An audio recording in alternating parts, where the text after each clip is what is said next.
J'avais dit à mon mari, je vais acheter des immeubles et après je ne travaillerai plus en tant que salarié, tu vois. Ouais, Il avait rigolé au début parce qu'il m'a dit mais tout le monde travaille, pourquoi toi tu travaillerais pas? Mais là j'ai une coloc, un local co et je fais la LCD l'été sur 3 apparts uniquement. Mais sinon je fais vraiment le patrimoine, c'est longue durée, tu vois. J'avais fait un super dossier en béton et je me souviens d'un banquier qui m'a accueilli vers la Défense. Il a rigolé, il a dit vous voulez acheter un immeuble? En haut, je voulais faire un T2, j'ai fait un T2 tout neuf, trop beau. C'est le seul où je fais un peu de LCD, donc je peux essayer nickel. En termes de crédit, je suis à 800 et en termes de loyer, je suis à 3005.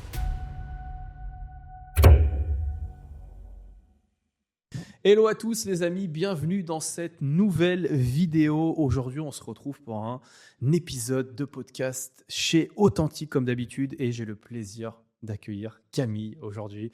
Merci beaucoup de me faire l'honneur de faire cet épisode avec moi, ça me fait plaisir. Avec plaisir, merci pour l'invitation. Eh ben, écoute, je t'en prie, ça me fait plaisir. Vous allez voir une nana qui investit fort quand même, qui a la pêche. Donc ça va être un épisode, les amis, regardez-le bien jusqu'au bout parce qu'il va y avoir de l'énergie et c'est important pour se lancer, avoir de l'énergie. Et puis on va respecter le format habituel. C'est toi la star de cet épisode, donc on va te laisser un petit peu la parole. Et moi, je vais me placer plutôt dans le pot du côté de nos auditeurs et je vais essayer d'aller rebondir, creuser. On va essayer d'aller se nourrir un peu de ton vécu, de ton expérience. Il y a de quoi faire. Nourris-toi, il n'y a pas de problème. De ce qui a marché, de ce qui n'a pas marché. C'est surtout ça qui nous intéresse pour inspirer plein de gens. Donc écoute, Camille, à toi l'honneur. Qui est Camille aujourd'hui? Qu'est-ce que tu fais? Camille, j'ai 31 ans, j'habite en région parisienne, à Paris. Je suis maman, c'est important de le préciser, bien parce sûr, que investisseuse, c'est bien, mais investisseuse et maman, c'est encore plus un boulot. C'est plus du sport. Ouais, c'est très sportif. Je suis maman d'une petite fille de 3 ans et je fais de l'immobilier à plein temps. Donc, j'ai commencé... Je suis de métier comédienne, donc absolument rien à voir. T'es comédienne de métier? De métier, oui. Okay. De métier, je suis comédienne, donc j'étais passée par le conservatoire, les cours Florent, etc. J'ai fait du théâtre, quelques courts-métrages, j'ai touché un peu au cinéma, mais de loin. Et au moment de... Je ne vais pas répéter mon expérience 20 000 fois parce que tout le monde connaît. Pour ceux qui me connaissent, pour ceux qui ne me connaissent pas, vous irez voir sur Internet. Ils ne connaissent pas. Vous irez voir les podcasts, mais en très gros, je te la résume, comme ça on va plus parler immobilier. Mais le jour où j'ai enfin eu un premier rôle au cinéma, j'avais passé un casting qui avait... Il y a énormément de tours, on appelle ça dans un casting. Et t'avais quel âge à ce moment-là? Et t'as un callback 22 ans, quand j'avais enfin réussi à avoir un premier rôle au cinéma. Donc t'as des callbacks à chaque fois. Donc au début t'es 100 nanas, après t'es 30, après t'es 10, après t'es 3, après t'es 2, après on dit Camille, félicitations, tu as l'euro machin, tu vas partir à l'étranger pour ton âge là. C'était un pays aux Émirats, je crois, dans toute cette zone-là, où on peut aussi te prendre ton passeport. Je précise parce que j'étais pas du tout en confiance. Alors le réalisateur était adorable et il a été très bien. Et c'est pas le réalisateur qui a fauté, c'est le directeur de casting. Et en fait, je suis sortie du casting, donc le directeur m'aimait un petit peu trop bien. Et je suis sortie du casting, il me demandait déjà la couleur de mes sous-vêtements. Je dis ok, si je pars là-bas, dans un coin paumé, déjà je parle pas la langue, si on me prend mon passeport pour tournage ou autre, on sait pas, avec c'est cette personne qui est responsable de moi, je suis dans la merde. Donc voilà, je te l'ai fait en très rapide. Donc j'ai eu le rôle que je n'ai pas fait, et en plus je crois, ironie du sort, le film finalement ne s'est pas tourné alors que c'était quand même quelque chose de très carré, très sérieux. C'est un réalisateur très connu. J'étais dégoûtée et ça m'a foutu un gros coup parce que je me dis ok, ça fait 10 ans que je bosse pour ça en fait. Je suis rentrée au conservatoire, j'avais 15 ans, donc je vivais que pour ça. À travers ça, je faisais plein de petits jobs à côté. J'étais barmaid, j'étais animatrice en sortant du barmaid la nuit à 6h du mat. Après, je faisais de l'animation dans un resto pour des enfants. Enfin, la vache, je faisais plein de petits jobs, hôtesse, machin. Je suis passée partout pour essayer de vivre parce que comédienne, c'est pas un métier qui paye bien, à moins d'être hyper connue et de faire des tournages régulièrement. Et du coup, je me suis dit, qu'est-ce que je vais faire de ma vie? Enfin, genre, j'ai envie, j'adore cet art-là et j'ai pas l'argent pour me produire toute seule, pour faire les choses que j'aimerais. Parfois, si tu veux produire une pièce, un film, il faut 30, 50, 100 000, 200 000 euros, etc. Je n'ai pas. Et l'idée de base, je dis de base parce que ça a bien changé entre-temps, mais l'idée de base, je m'étais dit, il faut que j'investisse pour que, si j'ai besoin d'argent pour produire un court-métrage, par exemple, je puisse le produire toute seule. C'est ta motivation première, du coup? C'était la motivation première. En fait, l'idée, c'est vraiment de base, et ça a tellement changé, c'est pour ça que j'insiste dessus, c'était pouvoir faire de l'artistique, mais avoir des investissements qui me payent ma vie d'artiste. J'y suis pas du tout. Tu n'y es pas du tout.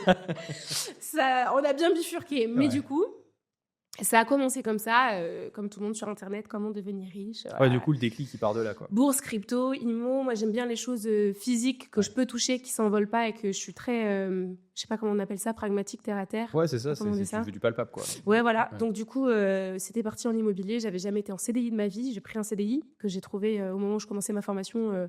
Mon formateur m'a dit, alors j'adore ton énergie, t'es complètement taré, mais je sens que tu peux le faire. Par contre, il te faut un taf parce qu'on commence dans 3 semaines la formation. 3 semaines après, j'avais un taf. Donc, j'ai trouvé un CDI dans les assurances, dans une grosse boîte, très connue malheureusement pour être une boîte d'arnaqueurs, qui a enfin coulé, alléluia. Et j'étais pas du tout, au début non, mais j'étais pas du tout alignée à ce qui se passait dans la boîte. Je suis très vite passée responsable aussi, donc ça a bien aidé pour faire financer les 4 immeubles que j'ai achetés. Donc, les 4 immeubles, j'en ai acheté 2 dans le nord, du côté d'Amiens, et 2 dans le sud, à Béziers. Et du coup, je les ai achetés en l'espace de 2 ans et demi. Et l'idée, c'est que j'avais dit à mon mari, on n'était pas mariés à l'époque, mais j'avais dit à mon mari, je veux investir, je vais acheter des immeubles. Je travaillais. Des immeubles. J'étais motivée par acheter des immeubles parce que ça me faisait chier, désolée du terme, d'acheter petit. C'est chaud authentique, tu pouvais. En fait, je me disais, si j'achète un appart, mais que en fait, je veux vraiment beaucoup de rentabilité, l'idée, c'est de remplacer très vite mon salaire. Ouais, c'est ça, c'est toi, tu te dis dès le début. Déjà, j'avais jamais été salariée. Là, j'étais salariée, ça m'allait pas du tout. Je gagnais très bien ma vie. Je gagnais bien ma vie quand j'étais à Paris. Tu gagnais quoi à l'époque? 3000, je gagnais entre 2800 € et 3500 €. Ok. Et en quelle année à cette époque-là 22 ans, j'avais 23 ans, 24 ans, 25 ans. C'était en 2019 quand j'ai commencé. Ok. Ouais, parce que j'étais salariée jusqu'en 2022. J'ai quitté mon travail en 2022. Ok, ça marche. J'ai 2019, tu gagnes bien ta vie, 3 piastres, qui ouais, permet de te faire financer. À 24 ans, bon, t'as pas grand monde qui gagne cette somme-là, sachant que bon, t'habites à Paris, donc en fait, c'est pas comme si tu gagnais beaucoup dans ta vie, parce que Paris coûte une blinde. Oui, mais voilà, j'ai financé tout très rapidement et j'avais dit à mon mari, je vais acheter des immeubles et après, je ne travaillerai plus. En tant que salarié, tu vois. Il avait rigolé au début parce qu'il m'a dit, mais tout le monde travaille, pourquoi toi tu ne travaillerais pas?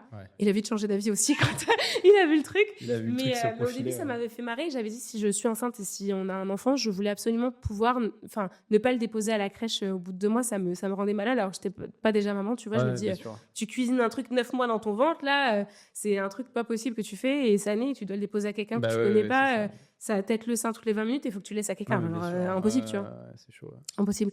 Donc, du coup, j'ai investi super vite. J'ai acheté mes 4 immeubles parce que je voulais aller vite et que j'avais compris que moi, ma crainte, je pense, immeuble, déjà pour aller vite et aussi parce que je m'étais dit, s'il y a un problème avec un locataire, les autres me payent le crédit. Vu que l'idée, c'était d'acheter des choses rentables, si j'ai un problème avec un locataire, tous les autres appartements me payent le crédit. J'ai quand même du cash flow, tu vois. Alors que je me dis, un appartement, si t'as une merde, t'as une merde. Ah c'est du one shot, s'il paye pas, il y a zéro quoi. Ouais, le temps d'activer les garanties, machin, de sortir s'il y a un problème. Ce qui prend du temps en France. Franchement, aujourd'hui, avec du recul, parce que quand même, j'y suis depuis 2019, donc ça va faire 6-7 ans, quasiment, 6-7 ans, j'ai eu plusieurs problèmes avec des locataires. Bon, en même temps, en longue durée, je fais quasiment que la longue durée. Ouais, c'est ce que j'allais dire. Toi, tu fais longue durée. Longue durée meublée, j'imagine, à l'année. Longue durée meublée. J'ai un local commercial quand même. J'ai 2 colocs. Une coloc, ça change suivant mes humeurs. Je la bascule en durée, mobilité, je fais un peu ce que je veux dessus. Mais là, j'ai une coloc, un local co et je fais la LCD l'été sur 3 appartes uniquement. Mais sinon, je fais vraiment le patrimoine, c'est longue durée, tu vois. Pourquoi je te dis ça? Parce que si, rétrospectivement, parce que c'est ce qui va intéresser les personnes qui nous écoutent, j'ai eu plus de 50 ou 60 locataires en longue durée, du coup, parce qu'étalé sur les années, ça tourne un peu tous les ans. Parfois, ça reste 2-3 ans. Parfois, ça reste 1 an. Quand c'est bon. Moi, j'ai beaucoup d'étudiants aussi. Du coup, sur 60 locataires à peu près, j'ai eu 5 problèmes, dont un seul qui dure encore et qui est un peu casse-pied, dont je me débarrasse aujourd'hui. De quel ordre, du coup, ce problème? Le problème qui dure là, c'est un locataire où j'ai été gentille. Et c'est un locataire où je n'avais pas pris des bonnes garanties. Et c'est un locataire de mes débuts. Donc, je paye mes erreurs et mes pots cassés du début. Souvent, ça. Les mauvais choix, entre guillemets, par manque d'expérience, où on est des fois un peu trop humain. Pourquoi tu considères que c'est un mauvais choix? C'est pas un mauvais choix parce que j'apprends de ouf. De recrutement, non mais je veux dire de recrutement, tu me dis j'ai peut-être mal recruté cette personne-là, ce locataire-là. J'ai toujours pris la garantie Visal. Je fais partie des premiers à prendre la garantie Visal et à le créer sur tous les toits. Prenez Visal. Visal n'est pas très efficace sur les dégradations locatives, mais Visal, si le locataire paye pas et que tu es dans les clous et que tu as bien fait ton dossier, à partir du premier mois entier, deuxième mois déclaré, tu es payé rubis sur rond. Tu fais ta déclaration 3 jours après, tu as ton virement, tu vois. Donc la garantie Visal pour les loyers impayés, incroyable. Dégradation locative un peu moins performante. Mais jusque-là, je m'en suis toujours assez bien sortie. J'ai eu 4 ou 5 problèmes avec Visal. C'est eux qui les ont mis. En fait, ils n'ont même pas eu le temps de le mettre dehors parce qu'ils envoient les huissiers. Mais le dernier, ils ont été tellement rapides. 1 mois et demi d'impayé. 2e mois déclaré, ils ont changé la serrure. Ils m'en ont même pas parlé. Je dis, mais les gars, et je dis, le locataire me dit, je peux pas rentrer chez moi. Je dis, ah, c'est pas moi, tu vois. Et j'y suis allée. En fait, l'huissier m'avait envoyé les clés par la poste. J'étais là, on est dans un film. Et en fait, il l'avait dégagé en 2 mois. Ils veulent pas payer, ils avaient été hyper efficaces, hyper rapides. Sinon, ça prend 6 mois, 1 an, mais je m'occupe de rien, ils payent les frais d'huissier et tout. Donc, Visal, vraiment très bien. Et cette personne-là, c'est quelqu'un qui venait de région parisienne. J'ai très vite compris à Béziers que Béziers, c'est populaire et petit revenu, sauf si t'es dans les beaux quartiers, etc. Moi, je suis dans le centre de Béziers, hyper centre, tout à côté, mais du coup, quartier populaire. Et du coup, en fait, j'ai vite compris qu'il fallait que je prenne des locataires qui ne sont pas de Béziers en locataire à Béziers pour que ça se passe bien. Donc, ça, c'est ma technique. Et j'ai pris cette personne-là. Je t'avoue que comme j'ai beaucoup de biens, je fais un peu à l'arrache. Je pense que quand t'as 2 biens, tu fais très attention, tu vérifies les pièces. C'est ton bébé, t'as le temps. Moi, je serais une grosse mytho si je te dis j'ai vérifié la pièce Alors, ça m'est arrivé, j'ai eu des doutes où j'ai appelé l'employeur, effectivement, il était plus salarié. Ça, c'est au pif, tu vois, que je l'avais senti. Attends, mais sinon, ouais.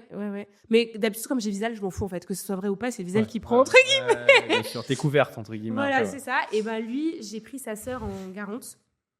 Bon revenu. Lui, il était en transition, chauffeur poids lourd, je crois, si je dis pas de bêtises. Et on a eu un sacré problème, parce qu'il y a eu un bracelet électronique peu de temps après être rentré dans le logement. Il s'est fait rattraper par des erreurs de jeunesse, bref. Et du coup, ils lui ont coupé tout revenu. Donc, premier impayé. Et après, ça n'a pas duré longtemps. Il a eu son bracelet, c'est fini. Il était assigné à résidence, etc. J'ai dit, est-ce que vous pouvez changer de logement? Mais en fait, il est assigné chez toi, à résidence. Non, c'était très particulier et j'ai été assez sympa et il a recommencé à payer. Donc, en fait, on avait commencé à prendre de la dette, mais il recommençait à payer. Donc, et sa sœur, elle avait dit, je ne payerai pas pour lui, alors que elle est garante. Donc, si je vais activer avec l'avocat, etc. Et j'ai été très bête parce que le document de garantie a été très mal rédigé. Et comme elle l'a rempli, je n'ai pas regardé ce qu'elle avait rempli dedans. Non, mais quand je te dis, je m'en foutisse total, quand tu as beaucoup d'appart, tu ne fais pas... Enfin, à un moment donné, tu n'es plus aussi... Tu veux rentrer, tu veux sortir, tu sors, tu en as payé, c'est pas grave, je suis payé, tu sors. Tu n'es plus aussi attentif, vigilant. Mais moi, le premier, tu sais, quand tu en fais beaucoup, je dis toujours à mes élèves, stratégie tarifaire sur Airbnb, soyez vigilants, la planning s'ouvre 9 mois avant. Mais moi, le premier, des fois, je sais pas, j'ai pas regardé, c'est ouvert à la fin. Il y a des points où je fais hyper attention et d'autres où je laisse un peu. Et en fait, comme c'est des immeubles où je suis très rentable dessus, même si j'ai un impayé, alors il faudrait surtout pas faire comme moi, mais normalement, tu as un impayé, genre c'est la fin du monde et tu fais bien sûr. Mais là, je voulais arranger la personne. Il montrait qu'il était de bonne volonté et tout. Et j'étais trop humaine parce que plus ça tirait, moins ça allait. Et récemment, plus de nouvelles du tout. Et j'ai dit, je prends un avocat. Et il répondait plus du tout, ce qui ne lui arrivait pas. Et heureusement que j'ai pris un avocat, donc c'était en janvier. J'ai bien fait de prendre un avocat. Aujourd'hui, on est en avril. Procédure d'expulsion, on a déjà la date du tribunal le 4 juillet. J'ai eu un très très bon avocat qui a déjà demandé une date avant qu'on fasse la procédure parce qu'il savait que ça prendrait du temps. Et donc c'est génial parce que là, on passe au tribunal le 4 juillet. Le bail a été résilié il y a 2 semaines. Donc hyper rapide quand même, tu vois. Rapide, ça m'a coûté 2 000 €, mais 2 000 €, je fais rien, quoi. Les huissiers sont allés. On a le tribunal le 4 juillet. Il y a l'été pour partir et s'il part pas, on a les forces de l'ordre qui le font partir en septembre. Donc, et je pense qu'il sera parti avant. Plutôt rapide. Ouais. Donc, problème à 7 000 €. Voilà. Ouais, ça fait partie du jeu. Et ça fait partie de mon cash flow. Donc, jusque-là, je n'ai pas sorti d'argent de ma poche, donc tant mieux. J'ai quand même récupéré un peu de cash flow. Mais comme je vis de mon cash flow, parce que. Justement, on va creuser un peu de ça. On va creuser parce que là, on a un contexte. Mais moi, je veux tout savoir. Et les auditeurs veulent tout savoir. Moi, là, avec rien que ce que tu viens de me dire, j'ai 1 million de questions. Première question. Donc, tu me dis que tu habites à Paris. Pourquoi acheter aussi loin? Stratégie, trop bonne stratégie, je conseille. Stratégie mûrement réfléchie. J'ai investi les 2 premiers immeubles un peu avant Amiens, à 50 km d'Amiens, parce que proche, parce que je veux m'habituer à faire des entrées-sorties, choisir mes locataires. 1h45 en voiture. Le train n'y passe pas. Je suis dans une ville paumée, moins de 10 000 habitants, vraiment paumée, où il y a un gros projet qui avait été voté en 2019 quand j'ai commencé à acheter. Le projet venait d'être voté. C'est un projet européen à plusieurs millions, milliards d'euros. Donc vraiment, j'étais axée, c'est pour ça que j'ai acheté là-bas. Et après, pourquoi Béziers? Parce que j'ai fait une partie de mon enfance à Béziers. Béziers, c'est où pour ceux qui ne savent pas? Béziers, en dessous de Montpellier, au bord de la mer, à 10 bornes de la mer. 1 heure de Montpellier, 45 minutes de Montpellier. Le maire est malheureusement très connu. Je crois que tout le monde il est connu parce qu'il est facho, mais Robert Menard. Robert? Même pas sûr qu'il s'appelle Robert. Je sais pas, je suis pas la politique. parce qu'il est connu, parce qu'il est un peu, je sais pas, il a des idées un peu facho et racistes, etc. Okay, ouais. Mais il fait un excellent travail sur Béziers. Il y a une croissance de malade. Il a tout rasé. Il est en train de tout refaire. Béziers, je crois qu'il y a 30%. C'est super connu, Béziers en investissement. Tout le monde Ouais, mais malheureusement, il y a trop de personnes. J'ai l'impression que c'est mais tout le monde, ouais. de ouf. Mais de ouf. Et en fait, là, les gens s'y sont jetés. Ça a retourné le marché. C'est aussi intéressant d'en parler. Bah oui. La LCD n'est plus du tout rentable à Béziers. Ouais, il y a beaucoup trop de personnes qui sont venues pour la LCD à Béziers, qui ne connaissent pas le marché, qui ont mis des nuits à 30 €, qui sont venues foutre en l'air le marché immobilier réellement de personnes dont c'est le travail, tu vois. Très chiant. Donc, heureusement, moi, de base, je fais la longue durée. Donc, en fait, la courte durée, c'est que du plus. Demain, j'en fais plus. Ça m'est complètement égal. Je suis encore rentable en longue durée, tu vois. Ouais. Donc, non, ne venez pas à Béziers, s'il vous plaît. Les prix sont en train d'exploser. Ça sert plus à rien, de toute façon. Béziers, c'est passé. Je pense qu'il y a d'autres villes où il faut aller. Mais Béziers, il y a 2017, 2 ans, les gens se sont jetés dessus. 2021, à la rigueur, et tout le monde il y a 2-3 ans, les gens se sont jetés dessus, clairement.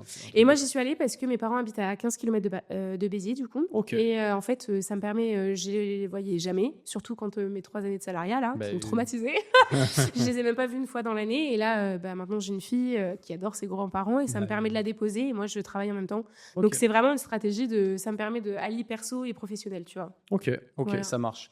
Et du coup, comment vient le premier? Parce que là, on va très vite, on a 4 d'un coup. Comment vient le premier? Tu le finances comment? Tu galères? C'est quoi un peu le montant? J'ai galéré. Petit montant, 0 crédit, pas de conso, profil exemplaire.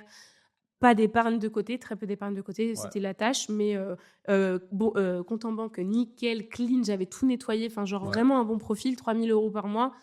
Je me dis quand même, impossible de financer mon premier bien, quoi. Je suis tombée sur des mecs... On est sur quoi comme 2019, j'avais 25 ans, ou quelque chose comme ça, pas loin, 24, je sais pas, et on était sur que dalle, 135 000. Tout compris ou juste l'achat, il y a des travaux? Tout compris, 115. 7 000 d'achat, 7 000 de notaire ou 8 000 de notaire, je sais plus. Enfin, 135 tout compris. Un immeuble, il y a combien d'apparts? À 12% de renta. Il y a combien d'apparts? J'ai 5 lots, 3 appartements et des combles. En fait, j'ai acheté l'ancienne mairie de la ville. Ok. Archi stylé quand même. C'est vrai que c'est stylé. Ouais. Et en fait, si tu veux, les combles, les chambres sont déjà découpées. Je pourrais en faire quelque chose, mais j'attends encore un peu. Pour l'instant, t'as pas fait. T'as fait 3 lots dedans, du coup, toi, qui tournent. Il y a un T4 de 114 mètres carrés, donc t'achètes déjà une belle surface. Un T2 de 42 et un studio de 30. Ok. Donc 3 lots plus 2, 5 lots, 115 000 donnés. Hein, et j'ai négocié de moitié. Il était à 200 et moi je l'ai chopé quand il était à 180 et je l'ai eu à 115. Et pourquoi une telle négo? Négo de malade. Parce que, horrible, mais nous, on aime bien ce genre de situation. Une dame qui avait son mari qui avait une SCI, donc la dame n'était pas dedans, n'y connaissait rien à l'immobilier. Là, elle avait déjà liquidé tous les biens de son mari parce que son mari est décédé. Okay. Celui-là, c'était un peu cherry on the cake, tu vois. Donc, en gros, c'était un peu du plus. Et moi, j'avais bien compris la situation, donc elle était très pressée de liquider cet immeuble. Et du coup, elle en voulait 115 pour son fils. Bah, ok, donc je te fais une offre à 115. Donc, j'ai signé à 115 700, voilà. Mais on était à 200 et j'ai acheté 350 mètres carrés. Donc, énorme. Le prix, je l'ai acheté 330 du mètre carré, je crois. Et t'as galéré à te faire financer ça? Et 14 avec refus. 3 000 €. 14 refus. Malade, un truc de malade, 14 refus. Et c'est quoi les motifs? Tu te rappelles un peu, là? J'étais jeune, j'étais une fille. Mais de ouf. Tu penses que ça a joué, toi? Mais de ouf, parce que déjà, moi, je suis pas maquillée, je fais 15 ans, tu vois. J'ai fait un effort pour vous, les gars.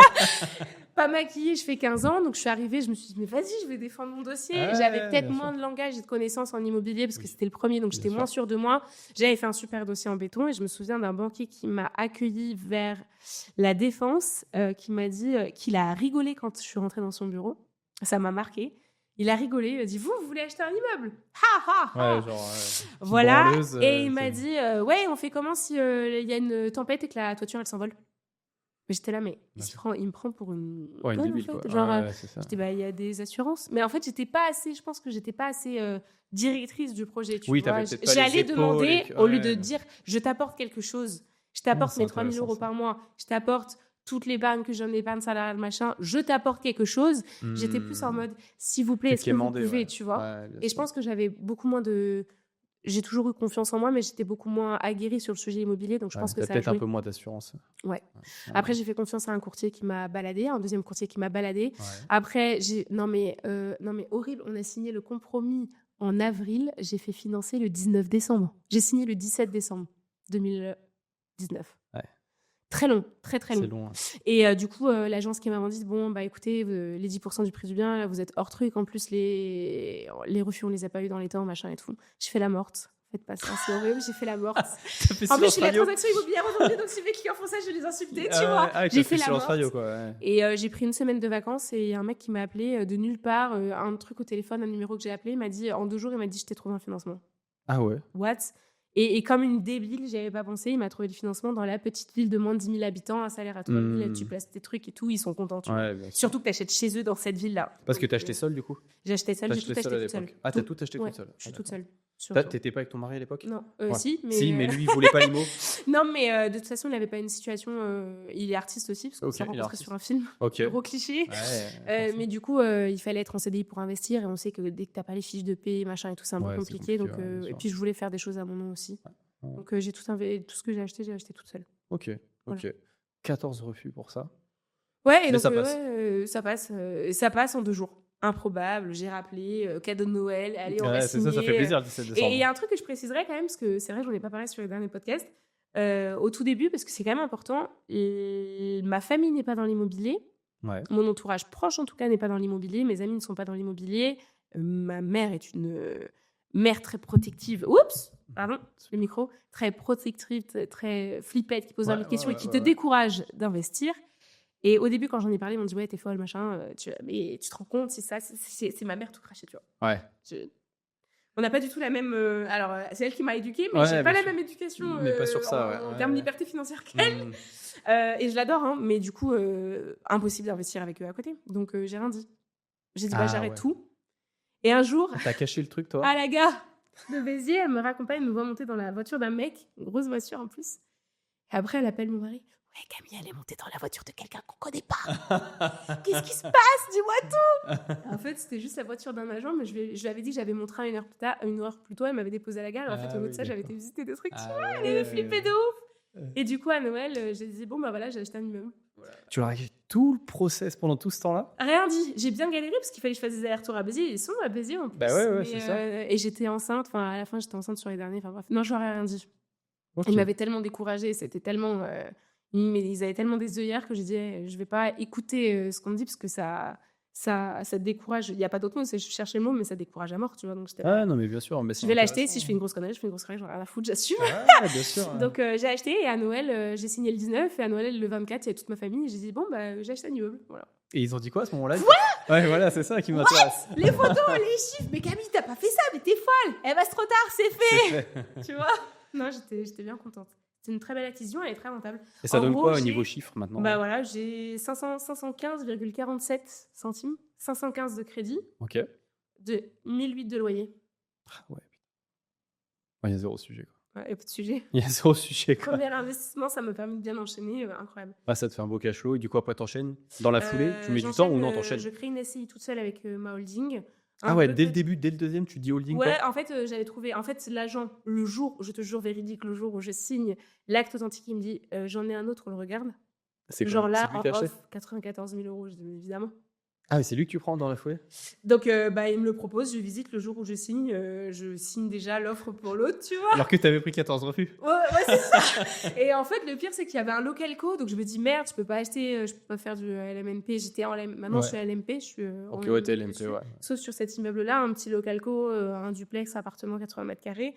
J'ai eu beaucoup de merde sur cet immeuble. À cause d'un locataire, c'est le seul locataire que j'ai pas choisi. Tous mes locataires, j'ai toujours tout acheté vide. Ok, ouais, c'était vide. C'est le seul où j'ai été d'un locataire. Parce que le premier, on n'a pas dit il y a un peu de travaux ou c'est clairement? Rien, genre 7000 balles de travaux. Ouais, c'est du rafraîchissement histoire de quoi. Ouais. Ça a été fait assez rapidement. Et du coup, le deuxième SCI avec Molding, où j'achète toute seule. Pour ceux qui ne savent pas, on peut acheter normalement une SCI, ça a 2, mais que tu peux acheter toi, Camille, personne physique, personne morale, avec ma SASU. J'ai acheté, ma SASU ne me servait pas, donc j'ai payé un peu dans le vent pendant 1 an. Et aujourd'hui, je travaille de ma SASU, donc tant mieux, tu vois, au final, c'était un très bon montage.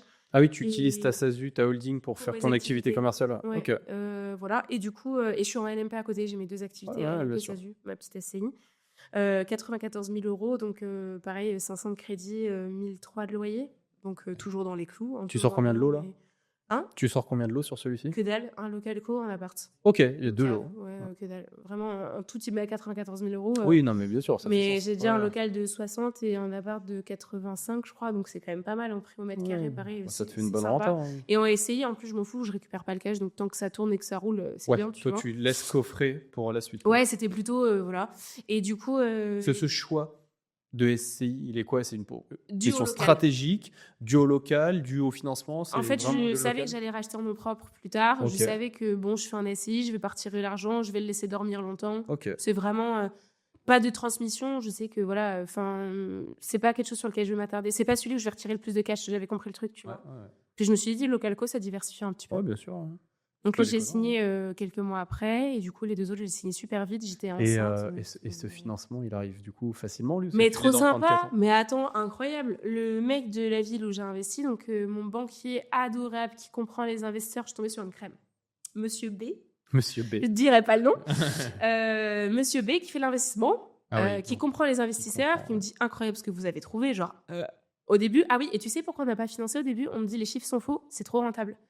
Et j'ai eu la suite sur le 3e et le 4e. J'ai pris énormément de refus à cause de ça parce que j'ai acheté que des projets hyper rentables. Ouais. Et ceux dont je te parle, c'est les moins rentables. Le dernier, tu vas péter un câble. Ah, déjà, le premier, il est et quand même. Et on parle pas de LCD. Il est énerveux. Ah ouais, bien sûr, c'est énerveux. Et du coup, c'est lui qui m'a financé en SCI le 2e. Donc, tu reprends même pas de refus? Bah, du coup, là, il m'a dit non, je te finance. Ok, go, attends, tu me dis je te finance, on y va, mais tu vois, c'est dingue parce que tu as beaucoup de personnes, genre 14 refus, ils vont pas au bout, ils s'arrêtent depuis très longtemps, ils en ont eu 2, c'est la fin du monde.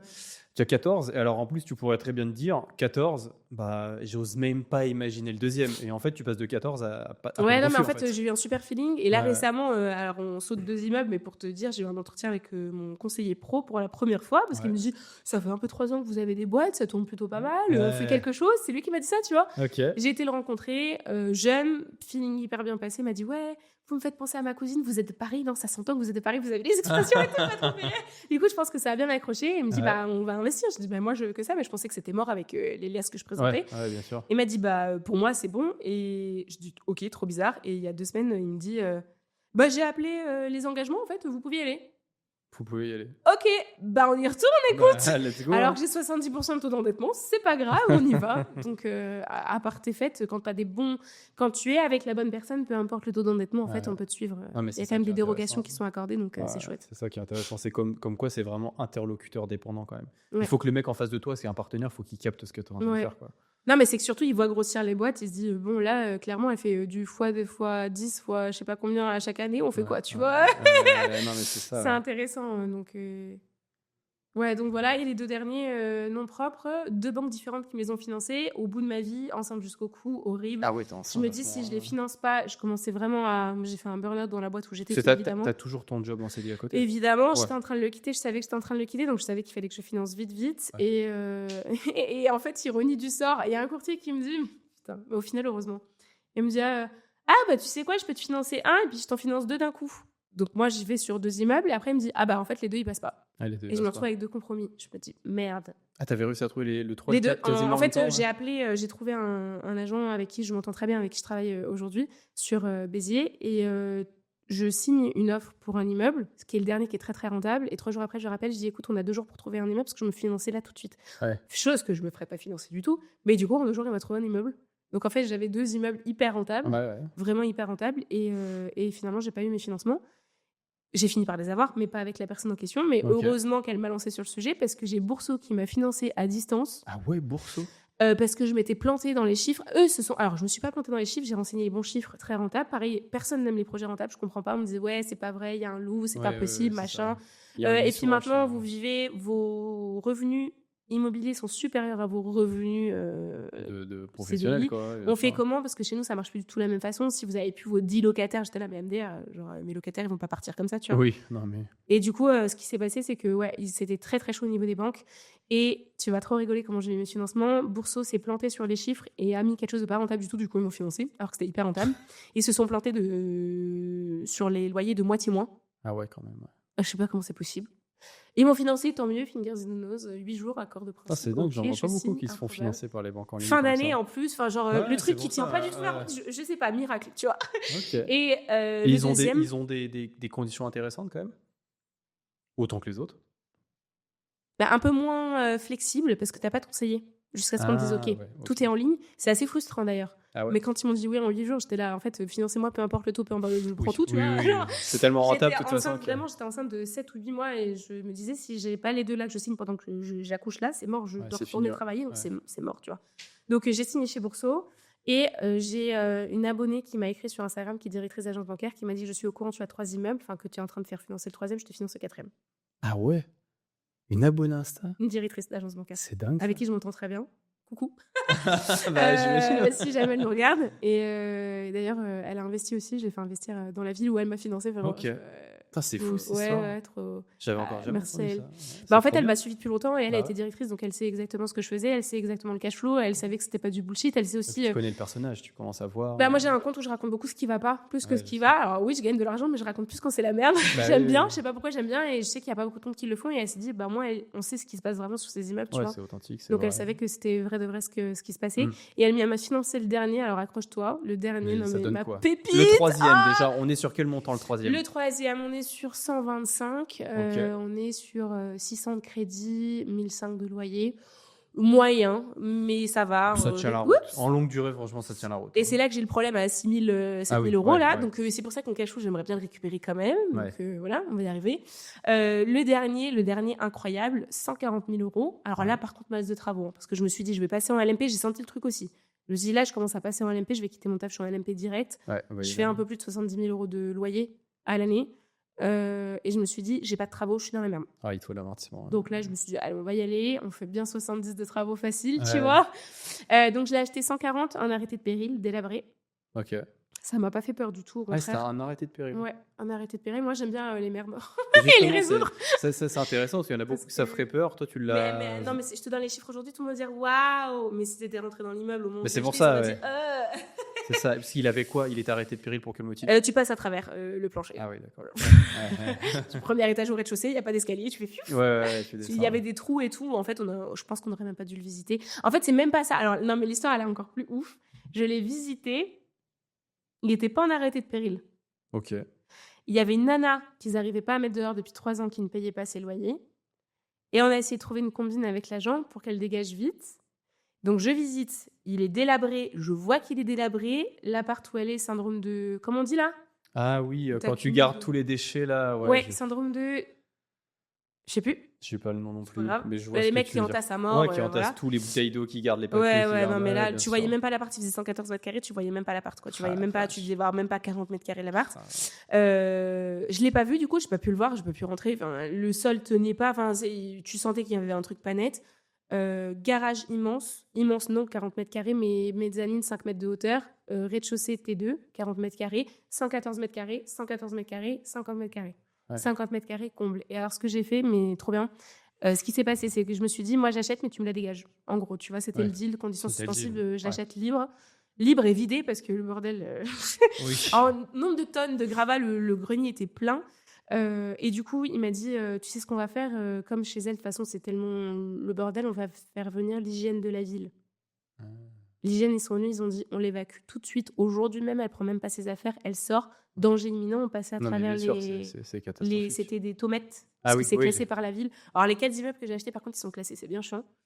Ils sont tous les 4 cachés. Architecte du bâtiment en France. C'est ça. Donc, un peu chiant, mais... Et du coup, elle est sortie le jour même. Je dis, voilà, problème solde. Bon, maintenant, j'ai 2 arrêtés de péril sur dos. Non, j'en avais un, et quand j'ai résolu le premier, j'en ai un deuxième. Que j'ai résolu, voilà. Et du coup, ce qui s'est passé, c'est que super belle surface, 2 T4. En haut, je voulais faire un T2, j'ai fait un T2 tout neuf, trop beau. Et c'est le seul où je fais un peu de LCD, mais je sais pas s'il est nickel. Et du coup, en termes de crédit, je suis à 800. 800 de crédit. Et en termes de loyer, je suis à 3005. Et l'été, je fais 10 000.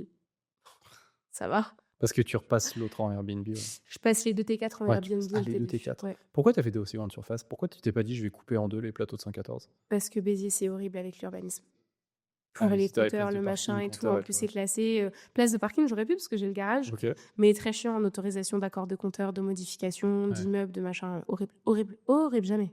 Horrible. Ouais, ça prend en compte. Les mais du coup, tu vois, c'est bien parce que ça fait travailler l'imagination. Il y en a un, je fais un bail mobilité, l'été je fais de la courte durée, l'autre je fais une coloc et l'été je fais de la courte durée, je les récupère et tout. Enfin, c'est cool, tu vois. Et ça se loue bien, un T4 sur Airbnb? L'été, oui, feria. Feria, plage, vivant, Béziers, c'est très sympa. L'hiver, ça marche pas du tout. Alors, LCD, l'hiver à Béziers, tu laisses tomber. Septembre, juin, t'as personne. C'est vraiment juillet-août. Ouais, et encore juillet-août, avec toute la concurrence qui arrive et qui s'y connaît pas, qui pensait vouloir faire comme ce qu'ils ont vu sur Internet et qui mettent des nuits à 30 balles et qui foutent en l'air le marché et machin. Même là, c'était plus compliqué l'année dernière, même si j'ai quand même fait entre 15 et 20 000 en un été. Donc ça va, mais j'ai des belles surfaces, j'ai mis billard, baby-foot, j'ai bien équipé le truc. En quali, quoi. Et je suis bien placée, tu vois, je suis vraiment en hyper-centre. Mais compliqué. Et en fait, là, ça commence un peu à me saouler. Enfin, je me dis, je fais de l'argent, mais j'aime bien ma tranquillité aussi, même si c'est une conciergerie qui s'en occupe, c'est pas moi. Je fais quand même. Ah oui, tu délègues, c'est ce que j'allais dire. Quand tu fais du Airbnb l'été, t'es loin. Même la lingerie, maintenant, j'ai des personnes qui peuvent me faire des entrées-sorties à distance. Ok. Je fais toute seule des entrées-sorties à distance. Je me déplace très peu sur les biens. Comment t'as fait pour recruter des personnes concrètement pour faire tes entrées-sorties à ta place? À force. Parce que t'es à 800 bornes, quoi. Ouais, je suis à 800 bornes, mais à force d'être sûre. Alors, très souvent, je le fais toute seule, même à distance. Tu vois, si j'ai un très bon feeling avec le locataire, je sais que tout s'est bien passé et que j'ai des photos vidéo en direct, que je vois que c'est nickel, je veux pas m'embêter. Sinon, j'envoie quelqu'un me vérifier. J'ai rencontré pas mal de personnes à force et j'envoie quelqu'un me vérifier sur place que tout est OK. Ou si c'est vraiment, vraiment très compliqué, j'envoie un huissier. Très rare, mais si la partie est retournée, j'envoie un huissier. Et Visa le paye. C'est là où j'ai eu des problèmes. Ça coûte combien 300. Constat d'huissier, c'est 280, 300. Ça dépend un peu 300 balles la presta. Mais ça arrivait rarement. Ça m'arrivait 3 fois d'envoyer un huissier. En 5 ans, sur 60 locataires, bon. Oui, c'est peanuts. 7 ans. C'est anecdotique. Ouais, c'est ça. Bien sûr. Donc, non, mais les chiffres, ils sont. Je fais plus de 2000 € de cash out avec celui-là. Donc, en fait, après, du coup, je l'ai signé. J'ai signé le 3e 2 semaines avant d'accoucher. J'ai signé le 4e 2 semaines après avoir accouché avec ma fille, là. Tu verras. Elle a tout fait. Elle a fait les travaux avec moi. Elle a tout fait. Et c'est pour ça qu'il est plus j'ai rentable. Quitté mon travail. Ouais, de ouf. Donc ça t'en fait 4 et donc t'as plié ça en moins de 3 ans, quoi. 2 ans et demi, ouais. Les 4. Et les 2 autres, pareil, financement pas compliqué en propre comme ça a été Bourseau et du coup mon abonné. C'est dingue. On part de 14 quand on a aucun 14 recours. refus. J'ai mangé des refus. Les 2 derniers, j'en ai mangé des refus avant de tomber sur Bourseau et avant de tomber sur ma directrice d'agence bancaire. J'en ai mangé beaucoup des refus. J'en ai tellement mangé des refus que je me suis mis sur les groupes Facebook en disant « Bonjour, je m'appelle Camille, j'ai de l'immobilier, j'ai besoin de financer tout de suite. Est-ce qu'il y a des directeurs ?» Et j'ai reçu des sur Facebook, des DM de directeurs d'agence pour me faire financer mes biens, s'il te plaît. Alors j'en étais à un point où j'étais là, je retourne travailler. Si je vais accoucher, je vais retourner travailler. C'est hors de question. J'ai une entreprise qui lavait le cerveau. J'étais pas du tout d'accord avec ce qui s'est passé. Heureusement, j'avais une super équipe et une super manager, mais j'étais pas du tout en accord avec ce qui se passait dans la boîte. Donc, ouais, tu voulais pas y rester, quoi. Ouais, non, mais c'est. Mais c'est dingue, ça, tu vois, pour tous les auditeurs qui nous écoutent, qui démoralisent des fois avec 3 refus. Non, là, tu peux y aller. Hein. En fait, il n'y a que la persévérance qui fait en immobilier, de toute façon. Ouais, c'est ce que j'allais dire. C'est quoi le conseil que tu pourrais donner Faut pas lâcher. aux gens un petit peu par rapport à ça, les financements, trouver de l'argent, etc. Moi, je suis accrochée. Tu vois les moules que tu n'arrives pas à décrocher à un rocher, c'est moi. Une sanctif, je lâche pas. Si je sais que c'est un bon projet, je ne veux pas lâcher. Et j'avais déjà la vision pour le dernier de je vais récupérer 2 000 €. J'étais dans vision pessimiste, 1 000, je peux en récupérer 2 500. L'été, je fais 4 000 de cash. Enfin, genre, tu peux pas le laisser passer le truc, même sans arrêter de péril. On a fait en sorte, je pense que personne n'a acheté parce que Lana était dedans depuis 3 ans qu'elle payait pas. Impossible de la virer parce qu'elle avait 3 enfants, je sais pas combien.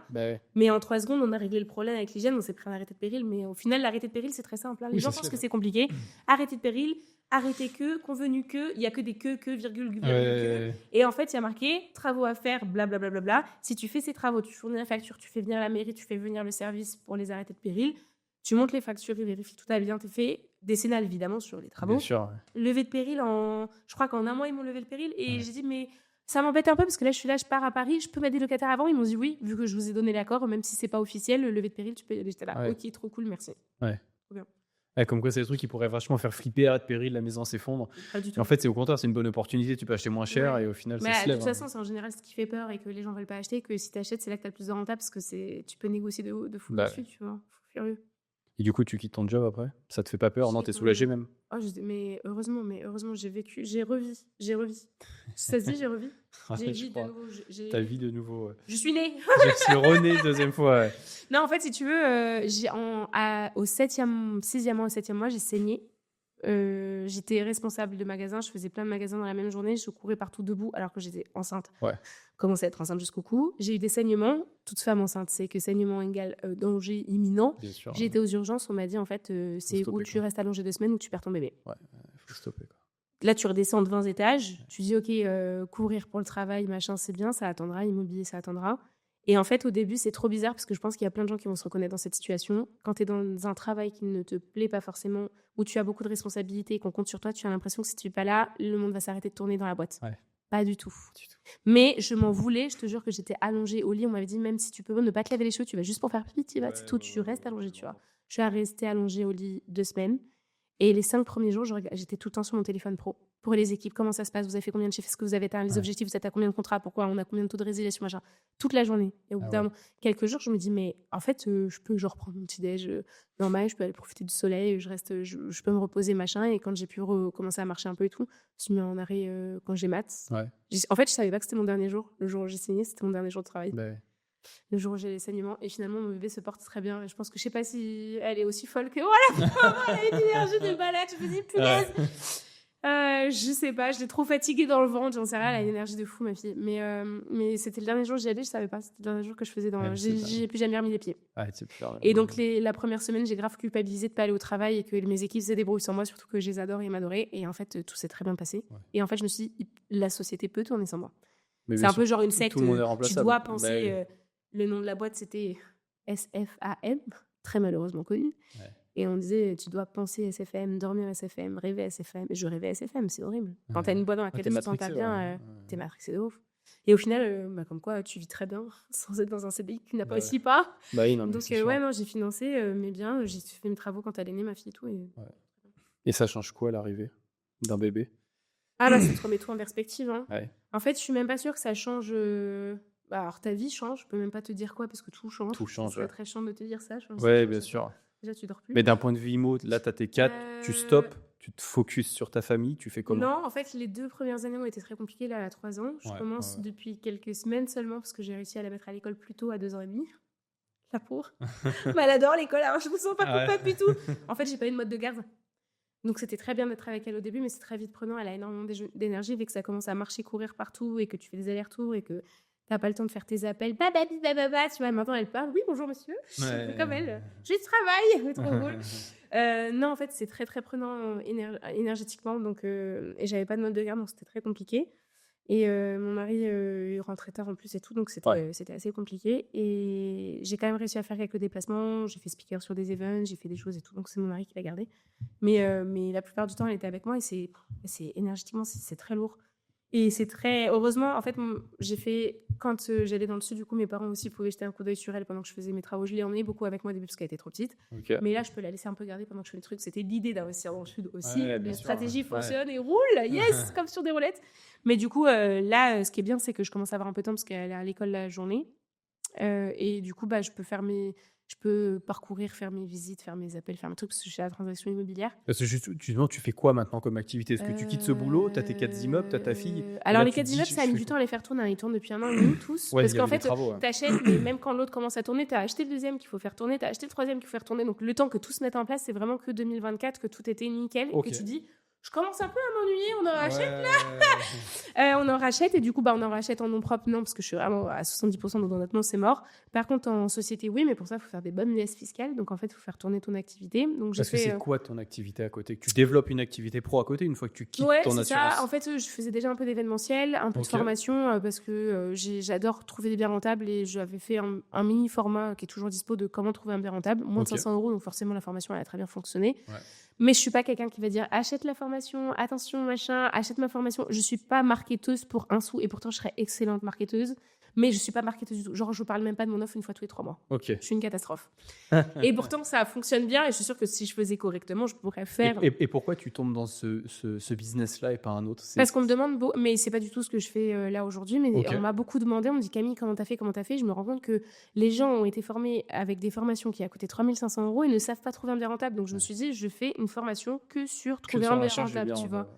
Pour moins de 500 €, tu as la formation, il y a des tips, il y a je me suis amusée à appeler des agents IMO, faire la négo téléphone, tu vois, je t'ai déjà enregistré. Enfin, il y a le tableur aussi qui permet d'avancer super vite. Donc c'était ça. Et là, je me suis rendu compte que la transaction me plaisait énormément parce que j'achète par procuration.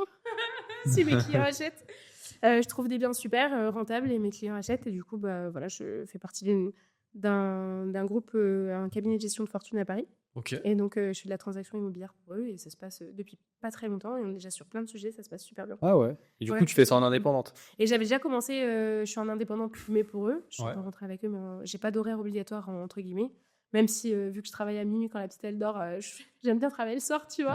Je préfère faire mes horaires le soir que être. Et ma fille, tu vois, je sais que ça, c'est un truc que j'aime beaucoup dans le fait d'être indépendant. Ma fille, elle sort à 16h de l'école, on fait des activités jusqu'à ce que 21h, elle dorme. Et donc, ça, c'est mon temps avec elle. Je suis pas au bureau à la dos de quelqu'un, machin et tout.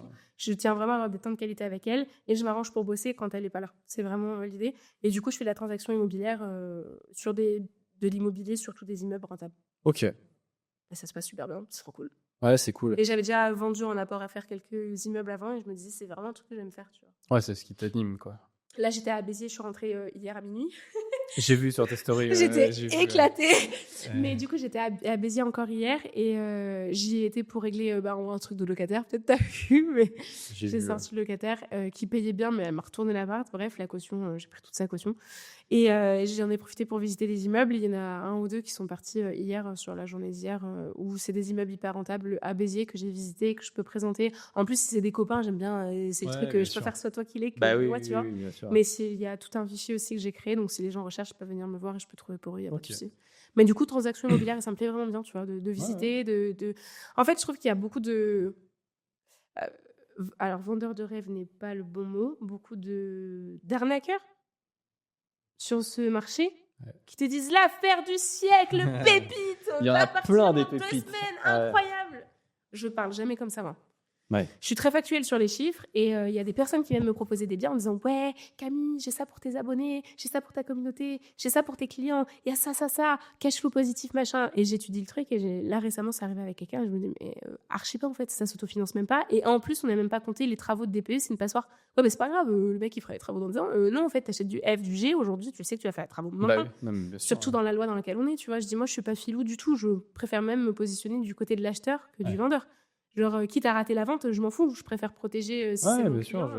Je suis la première à dire mets une tonne de conditions suspensives, mets ça pour protéger, tu vois. Les vendeurs vont me détester, mais je me dis, au moins, je sais que je fais, consciencieusement, je fais mon travail correctement et qu'on peut pas gripper ma veste en me disant, elle m'a vendu de la merde, tu vois. Mais ça te permet d'avoir... Cela, du coup, sur ces 4, tu n'as pas continué à titre perso encore, tu n'as pas continué à renchaîner en IMO. Alors, mon propre, non, mais là, du coup, j'aimerais... mon banquier attend l'immeuble. Tu voudrais reprendre. Mais du coup, est-ce que du coup, c'est avec ton boulot maintenant, ça va te donner des opportunités de fou pour trouver, non ? Ouais, oui. Mais là, tu vas pouvoir autant trouver pour budget. toi-même, du coup. Mais autant là, par exemple, tu vois, à Béziers, par rapport à ce que je fais, donc eux, ils ont un cabinet de gestion de fortune à Paris, avec qui je travaille. Donc, ils sont implantés à Paris, Chessy, Bordeaux, Nice, j'en oublie. Mais Béziers, c'est à développer. Comme c'est mon secteur et compte sur moi pour le développer, moi, je veux racheter à Béziers. Donc, du coup, en fait, j'étais. Toi, tu veux retourner là-bas, ouais. Mais je me dis que j'ai développé un réseau d'artisans de confiance et de gens sur place qui peuvent me faire des trucs pour pas grand-chose sur facture. Et que moi, voilà, j'ai une facture à 30-60 euros pour une entrée-sortie. Enfin, franchement, c'est rien du tout pour ma tranquillité, tu vois.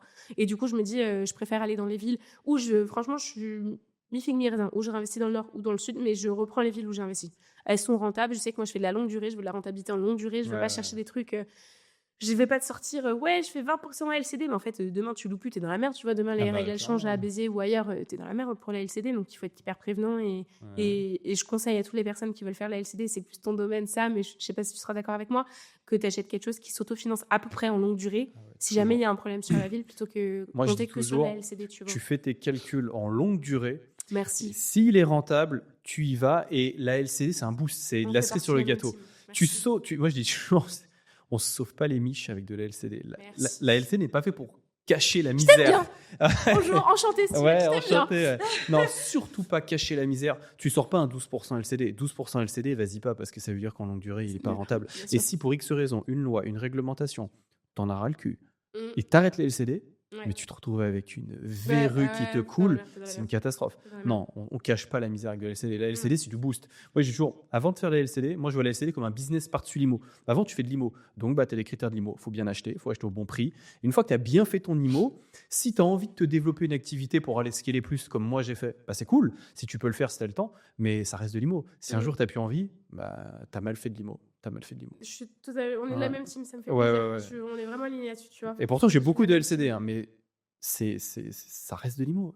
Le dernier, tu vois, je m'embête un peu. LCD, l'été, c'est la feria, c'est un peu le bazar. J'ai des vacanciers, il y a beaucoup d'allées-sorties. La LCD, c'est très... même avec ta conciergerie, il faut suivre un peu de loin le truc quand même. Bien sûr, c'est chronophage. Et je me dis, demain, je vais arrêter, je m'en fiche. C'est hyper rentable en longue durée. Je fais plus de 3000 en longue durée pour 800 crédits, je m'en fous. C'est ça. Il faut un parc qui puisse switcher de la courte à la longue et qui soit encore à ton avantage. Sinon, ton parc, moi je dis toujours, c'est des petits soldats que tu rentres. tu vois autour de toi. Et si tu as un soldat qui bataille pas pour toi, c'est que c'est pas bon. C'est pas à toi de porter le soldat, c'est à lui de te tirer vers le haut. Donc en fait, il faut absolument que ça n'en soit un dans les deux cas de figure. Parce que aujourd'hui, tu vas faire ça, mais dans 2 ans, 3 ans, 4 ans, 5 ans, tu sais pas ce que la vie te réserve. Peut-être que tu vas être muté, peut-être que tu vas avoir un enfant, peut-être que tu vas vouloir plaquer les choses. Ma sœur, elle vit en Thaïlande, tu vois. Je me dis demain, alors je suis pas prête d'aller vivre en Thaïlande ou que ce soit, mais je veux dire, demain, tu as un truc, tu vas être tranquille, je passe tout en longue durée. Bah oui. Tu peux passer. Je sais pas ce qui t'attend. Tu vas peut-être rencontrer l'amour de ta vie qui va te faire déménager. Tu sais pas, tu vois. Et puis qu'est-ce que tu fais d'un parc qui tourne plus en LCD, qui est pas rentable? T'es comme un con. T'es comme un con. T'as l'encours, faut payer les dettes. Enfin, je veux dire, c'est pas possible. Et puis la législation est de plus en plus dure aussi. Elle est en train de changer, donc forcément. Ça change. Donc faut faire attention où tu vas, etc. Non, c'est super important. C'est super important. Prochain investissement, SCI du coup. SCI, du coup, ouais. Avec toi, toujours toi-même. Pas avec ton mari. En famille, même pas. Tu n'envisages pas de mettre ton mari, je sais pas, ton enfant.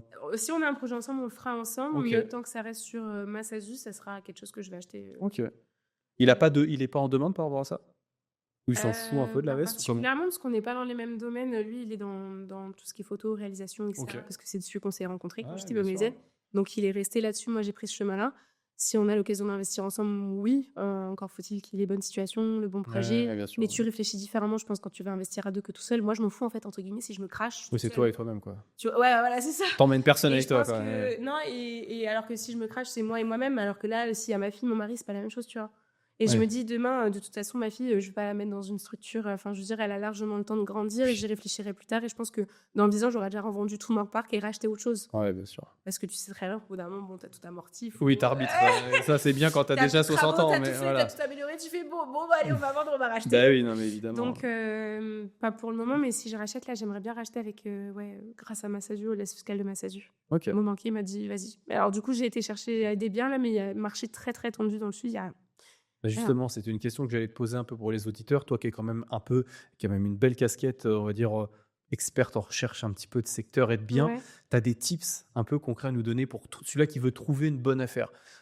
Où il faut regarder des petits tips comme ça, pratico-pratiques?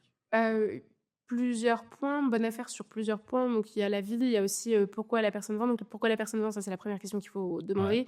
Et en général, tout ce qui est divorce, déménagement, décès, les 3D, c'est bonne source. Les 3D, c'est un beau mot technique, ça. Les 3D, divorce, déménagement, décès. C'est pas très gai comme 3D, mais... Ouais, mais bon, c'est le jeu, hein. Faut être un requin. Égale bon cash flow, 3D égale bon cash flow. Donc, pourquoi le vendeur vend? Suivant s'il est pressé, etc., ça peut être une très bonne source de marge de négociation. L'emplacement, petite ville, forcément plus rentable que les grosses villes. Et petite ville, est-ce qu'il y a des projets qui viennent de s'implanter? Petite ville ou ville moyenne en dessous de... tu vois, moi, je suis sur une ville en dessous de 10 000 et je suis sur une ville de 70 000, que je considère comme une grosse ville, du coup, une moyenne ville. Mais petite ville, en tout cas, très rentable en général.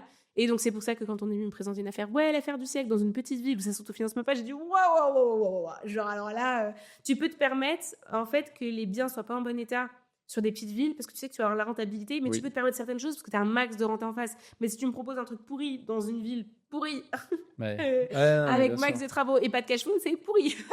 Donc, il faut pas hésiter à aller en campagne, en province, dans des villes plus reculées. C'est quoi les plus petites villes où tu dis c'est bon, je vais pas en dessous? Je sais pas, par exemple, un village de 500 habitants, tu y vas? J'ai pas testé.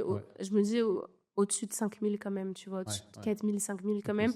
Mais si tu as un McDo, c'est bon signe. Les McDo, ils font des énormes... c'est un bon type, ça. Non, mais c'est tout bête, mais sur des petits... c'est un bon type, c'est un bon signe parce qu'ils font des énormes études de marché avant de s'implanter quelque part. Et aussi de voir toujours que la population augmente, même si tu es sur une petite ville, et surtout si tu as un projet qui arrive. Moi, si tu es sur une petite ville, mais que dans 2-3 ans, tu as... Alors, par exemple, tu n'avais pas de train et tu as un train qui arrive, parce que dans les petites villes, tu n'as pas de train. Oui. Et tu as un train qui arrive, ou tu as l'autoroute qui passe à côté, il va y avoir telle entreprise, je ne sais pas, d'aéronautique qui va ouvrir cette chose-là. C'est plus les projets de la petite ville et la cause de la vente, je dirais. Ouais. Parce que moi, il y a toujours une question qui revient souvent, c'est j'achète dans une petite ville, comme ça j'ai des bons prix, etc. Bon, trouver du locatif, aujourd'hui on est tellement nombreux que ça se loue, mais c'est la liquidité du bien. C'est pour ça qu'il faut prendre une ville où ça prend de la valeur. Donc, c'est pour ça que moi, j'ai choisi des villes où il y a des projets. Sinon, j'y vais pas. Petite ville, si t'as pas de projet, j'y vais pas. Parce qu'une petite ville qui a un intérêt moyen, certes, t'as sorti un immeuble, je sais pas, de Saint-Cloud, t'as mis 300 000 € dans une petite ville, ça tourne, mais le jour où tu le vends, tu penses qu'il y a de la demande pour des mecs qui vont comme ça mettre 300 ou 400 000 € sur la table dans une ville de 2000 habitants? Alors, 400 000 euros, déjà, c'est rare de mettre 400 sur une petite ville. Oui, je force, c'est que c'est un big truc. C'est que c'est un big truc, Mais tu vois, souvent, j'ai ces questions-là sur Instagram. Mais t'as pas peur que ça soit pas liquide dans les petites villes? Si tu sais que ça prend de la valeur, non. Enfin, si t'as bien fait ton étude de marché. Après, si t'achètes dans une petite ville qui reste une petite ville où la population diminue et que tout le monde va dans les... Enfin, non, on n'achète pas, en fait. C'est que t'as mal étudié ta ville, tu vois. Moi, la ville où je suis, où il y a le projet, c'est le canal Seine-Europe, ça s'appelle. Nord-Seine-Europe, canal Nord, bref. Je ne sais plus si c'est millions ou milliards. Le projet, il est énorme et il va de tout là-haut, Normandie, et il descend jusqu'en mi-France, tu vois. Donc, il dessert énormément de villes. Et ce projet, quand j'ai acheté, il venait d'être voté. Donc, en fait, personne n'était au courant. Et même encore, ça fait 5 ans, 6 ans que j'ai acheté. Et on commence à en entendre parler que maintenant, parce que les travaux commencent que maintenant. Sauf que là, tu as 1500 travailleurs qui débarquent dans une ville de moins de 10 000 habitants. Je ne sais pas si tu te rends compte. Ah non, c'est monstrueux. Il va falloir les loger. Et maintenant, le canal qui passe, forcément, ça va devenir un port de commercialisation. Donc, du coup, ça va prendre de la valeur. Donc, du coup, je me t'es pas inquiète, bien sûr. Mais c'est pour ça que je dis petite ville, oui, mais trouver une petite ville qui a un projet, qui arrive, dynamique, il y a quelque chose qui s'implante. Pas prendre une petite ville pour prendre une petite ville, parce que c'est vrai que pour la liquidité. Ou alors, tu prends une petite ville, même s'il n'y a pas de projet, mais tu achètes à un prix de malade. Ouais. Moi, déjà, j'ai acheté à un prix de malade, plus je sais qu'il y a un projet. Donc, quoi qu'il arrive, je sais qu'aujourd'hui, il vaut 200, dans 5 ans, il vaudra beaucoup plus. Mais j'ai acheté 115. Oui, voilà, et puis tu n'as pas mis 1 million, t'as pas mis 1,5 million non plus, donc ton risque, il est vachement dilué au final, il est vachement contrôlé. Tu vois, le premier que j'ai acheté à 115, je sais qu'aujourd'hui, il vaut 200. Les travaux, quand ils vont être finis dans 3 à 4 ans, dans 5-10 ans, je sais qu'il vaut encore plus. Parce que tu vas aller les refaire après, c'est quoi ta strat par rapport à ça? Je les vendrai pour acheter. Ok. Propre, je pense. Le deuxième, je l'ai acheté à 94 000. Je sais que là, aujourd'hui, je le vends, il est déjà à 170. Enfin, je fais x2 sur tous mes biens. Donc, t'as des plus-values latentes qui sont intéressantes. De fou. Le dernier, là, à Béziers, je l'ai acheté à 140. Donc, il y a quand même eu 60 ou 70 de travaux. Mais je sais qu'aujourd'hui, il vaut 350 000. En fait, j'ai que des grosses surfaces. Ils font 350. Oui, tu multiplies au prix du mètre carré. Donc, ne serait-ce que si tu voulais être sur quelque chose de basique et pas exagéré au niveau du prix, même en voulant être sage, entre guillemets, tu vas être sur quelque chose d'énorme, tu vois. Donc, je me dis, moi, j'ai zéro problème. Je fais x2 sur tous les biens. Juste ça rend du cash flow. Mais tu sais que j'ai eu un invité, Julien, qu'on salue sur ce podcast, qui m'a dit une phrase qui m'a marqué, c'est « J'aime bien de me coucher tous les soirs dans mon matelas de plus-value. » Tu vois, j'aime bien me coucher dans ma plus-value. Alors, c'est vrai que... Plutôt qu'en dévalue. Non, mais le pire, c'est que tu pourrais te dire que comme c'est de l'argent que tu vas toucher sans rien faire, entre guillemets, parce que tu as apporté de la qualité au bien, etc., et que le marché prend de la valeur, c'est vrai que tu dors et tu accumules de l'argent. Mais j'y pense pas une seconde. Moi, non, mais je sais que là, mais c'est marrant. Ouais, voilà, c'est ça. Lui, il m'a dit ça parce qu'on parlait du fait que les gens pensent beaucoup cash flow, et ils oublient qu'en fait, il y a aussi un autre pilier d'enrichissement qui est le remboursement de capital. Exactement. Et souvent, justement, c'est quelque chose qu'on peut voir dans les toutes petites campagnes où les gens, ils achètent pas bien. Ils arrivent à générer du cash flow quand même, mais en fait, à la vente, ils n'ont pas de plus-value, voire des dévalues. Et il me disait, moi, j'adore me coucher dans mon matelas de plus-value. Je sais que même si là, j'ai moins de cash flow des fois, je sais que je suis en train de dormir dans de la plus-value, tu vois. Moi, je fais les deux, cash flow et plus-value. Oui, non, mais moi aussi, je suis pas. Alors, j'adore me coucher dans mon matelas de cash flow et de plus-value. Mais moi aussi, je fais de la même team que toi, parce que forcément, tu te doutes bien que moi, le cash flow is king. C'est pour ça que je fais de la LCD. C'est pour générer du cash flow, accéléré, etc. Est-ce que j'ai une question pour toi? C'est pas mon podcast, mais je te pose quand même une question. Allez, c'est parti, c'est pas grave. Nous inversons les rôles. Non. LCD, tu penses que tu vas faire ça longtemps, en 10 ans, ou est-ce que tu fais ça parce que tu as l'énergie aujourd'hui de le faire? Parce que moi, je le vois sur les stratégies que sur long terme, je vais sur la longue durée, basta, tu vois. Alors, c'est une très bonne question qu'on m'a posée beaucoup. C'est vrai? Ouais, forcément, mais c'est une question légitime, parce que la LCD, c'est chronophage. Ça prend de l'énergie, c'est chiant. Moi, aujourd'hui, elle m'impacte pas trop parce que je m'en occupe pas. Okay. C'est-à-dire que fait, moi, je prends pas de conciergerie, mais j'ai mis en place, j'ai développé ma propre conciergerie. Donc, j'ai mes équipes de ménage, donc laverie, ménage, petit bobo, j'ai mon personnel, mais j'ai surtout une personne, vu que j'ai c'est un radiateur qui se décroche, une trame, tu vois bien, tu connais. Petit bobo sur le bien en même temps. Voilà, c'est ça, un petit peu de mercurochrome, tu vois. Mais c'est surtout que moi, j'ai recruté une personne qui s'occupe que de la clientèle. Donc, qui vient manager. Donc, j'ai une personne qui répond au téléphone, qui répond aux messages. Ouais, en France, qui répond aux messages, qui coordonne les équipes de ménage. Quand elles ont un souci, ça aide les équipes. Donc, en fait, moi, je suis extirpé. Ça, j'ai pu le faire parce que j'ai du volume. Donc, finalement, je me suis dit, moi, j'ai pas de channel manager, tu vois. Regarde, déjà, quand je dis ça aux gens, on fait 40, pas de channel. Je vais dire, c'est de la merde, un channel. Je vais me faire mal voir. Ça me sert à rien, un channel. Un channel, ça va faire quoi? Ça va synchroniser tes calendriers, mutualiser ta messagerie Booking Airbnb, ça va, t'en as pas 200 000 à synchroniser, on a deux. Mais moi, la plus grosse problématique d'une gestion d'Airbnb, c'est quoi? C'est l'humain, c'est les clients. Allô, comment on fait pour rentrer? Bah, t'as reçu le message. Ah bah non, j'ai pas vu. J'ai pas le code. Bah non, mais tu tapes le code de la réservation, on n'a pas le code de la boîte à clés. Et en fait, ça sonne tout le temps. Et puis je t'en passe. En fait, le mois dernier, on a fêté nos 14 000 réservations de courte durée. Bravo. Donc c'est pour te dire que j'ai vu de tout. Hein. J'ai vu de tout. Mais en fait, c'est ça le problème. Et ça, un channel, j'ai aucun outil qui y répond. Donc en fait, plutôt que de donner 15-20 balles par appart, ça fait 500 balles par mois. Mais en fait, j'ai recruté une personne en interne que je paye au mois, qui du coup gère ça, répond à mes clients, répond aux demandes, met à jour les calendriers pour mes femmes de ménage, manage aussi l'humain des types de ménage, parce que je vais être en vacances, ok, bah, c'est en vacances, toi tu vas prendre. Et en fait moi, aujourd'hui, je suis à 98% sur mes boîtes et 2% d'IMO, quoi. Donc, je pourrais continuer la LCD comme ça. Boîte à côté? Bah, ma boîte de formation. Enfin, je dis de formation, on ne fait pas de formation, ça peut paraître paradoxal, mais on a Real Life Formation, on fait du mentorat, on accompagne les particuliers, mais c'est tout ce qu'on fait, on ne fait pas de formation.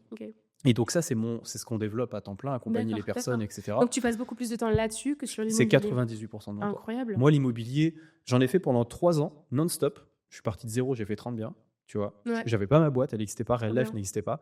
Ensuite, j'ai décidé de monter Real Life parce que j'étais ancien maître de conférence, donc enseigner, et parce que, on va être très honnête, on est chez Authentique, ça fait de l'argent en plus, et plus tu as de revenus, plus tu peux scaler ton immobilier. Donc clairement, c'est aussi pour accélérer que je l'ai fait.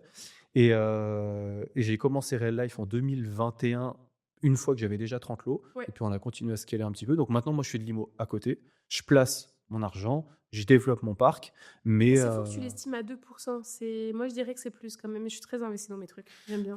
Je m'en sers. J'aime bien, en fait. En fait, je prends un jour par semaine, pour être très honnête avec toi, tous les premiers du mois, je bloque la journée pour la LCD, je fais la compta de tous mes lots. Je regarde ce que ça rapporte, je regarde ce qui baisse, j'essaie de regarder pourquoi, je regarde si on est encore à jour et je donne mes consignes. Là, il faudra refaire home staging, là, il faudra refaire des photos, etc. Là, il y a ça à refaire. 2%, c'est pas déconnant parce que je suis en train de réfléchir au nombre d'heures que je passe pour mes locataires. Je prends une journée. Un problème où je vais en avoir pour la demi-journée quand tu as un gros dégât des eaux, un truc. Bien sûr, ouais.